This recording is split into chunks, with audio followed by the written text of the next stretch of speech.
Hey everybody, I'm Dave Herndon, 20-something manchild, host of the Confessions of a 20-something manchild blog. Today we're reviewing another New 52 book, a zero-issue DC Universe Presents. This book included 5 short stories, one from Omok, one from Mr. Terrific, Hawk and Dove, Blackhawks, and Dead Man. It was the most expensive book out of the entire zero-issue line at a cool $5.99.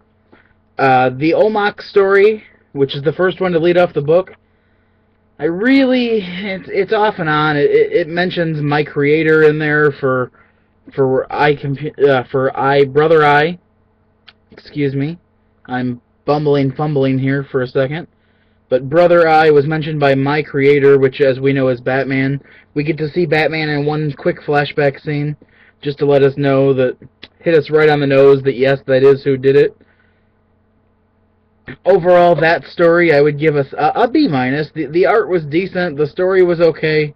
Didn't really grasp me, but if I was a reader of the Omok books, I might care a little more, I guess. Mr. Terrific was the next story in the book.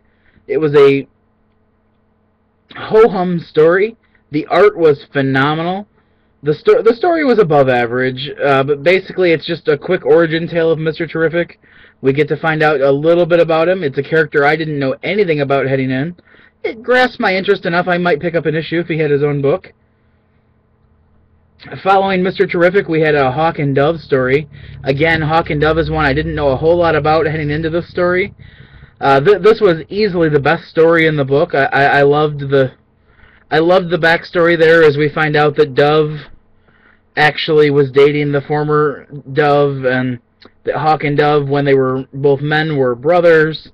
It's really a heck of a story. I'm going to give that one an A. Moving on to the Blackhawks piece.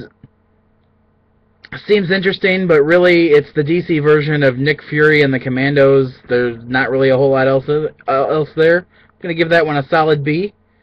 And the Dead Man story at the end is an interesting concept, an interesting startup. Had I not just finished reading The Phantom Stranger, which seems like it's almost the same story. Overall, I'm going to give the entire book a B minus. Ups and downs between the 5 stories, a little more ups than downs. The art was overall solid.